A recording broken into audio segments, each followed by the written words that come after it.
Finally, I want to say a few words about jobs. Suzanne pointed out to me that the last time I was here, I made a very clear promise that I would help in the transition into a new program to make sure that people who are already going through a tough time here in this region were helped. And despite some reports to the contrary, my plan will add more than 2,500 jobs along the Space Coast in the next 2 years compared to the plan under the previous administration. So I want to make that point.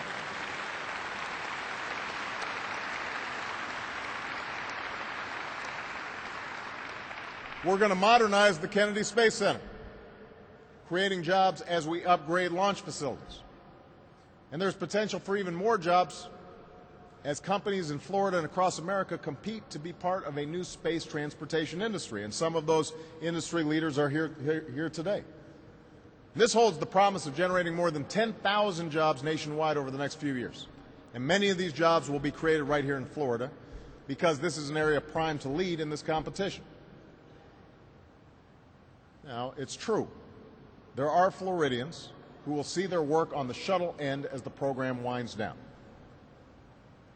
This is based on a decision that was made 6 years ago, not 6 months ago. But that doesn't make it any less painful for families and communities affected as this decision becomes reality.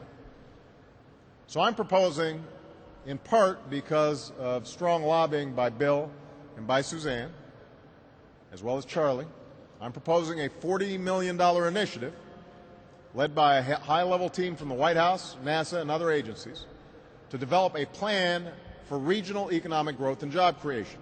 And I expect this plan to reach my desk by August 15th.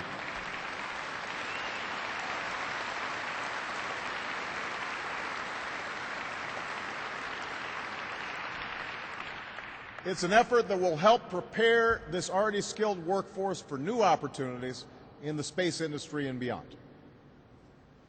So this is the next chapter that we can write together here at NASA. We will partner with industry. We will invest in cutting-edge research and technology. We will set far-reaching milestones and provide the resources to reach those milestones.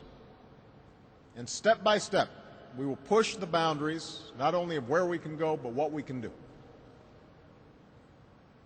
Now, 50 years after the creation of NASA, our goal is no longer just a destination to reach. Our goal is the capacity for people to work and learn and operate and live safely beyond the Earth for extended periods of time, ultimately in ways that are more sustainable and even indefinite. And in fulfilling this task, we will not only extend humanity's reach in space, we will strengthen America's leadership here on Earth. And I'll close by saying this. I know that some Americans have asked a question that's particularly apt on tax day. Why spend money on NASA at all? Why spend money solving problems in space when we don't lack for problems to solve here on the ground? And obviously our country is still reeling from the worst economic turmoil we've known in generations. We have massive structural deficits that have to be closed in the coming years. But you and I know this is a false choice.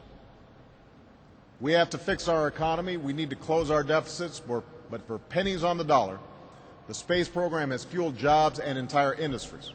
For pennies on the dollar, the space program has improved our lives, advanced our society, strengthened our economy, and inspired generations of Americans. And I have no doubt that NASA can continue to fulfill this role. But that is why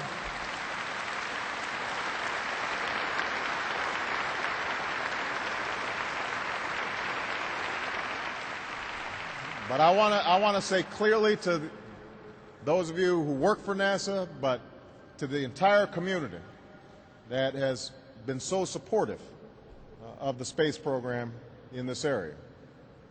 That is exactly why it's so essential that we pursue a new course and that we revitalize NASA and its mission, not just with dollars, but with clear aims and a larger purpose. A little more than 40 years ago, astronauts descended the 9-rung ladder of the lunar module called Eagle. and allowed their feet to touch the dusty surface of the Earth's only moon.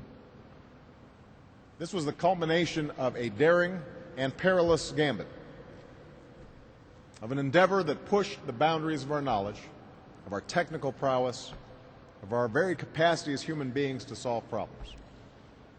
It wasn't just the greatest achievement in NASA's history, it was one of the greatest achievements in human history.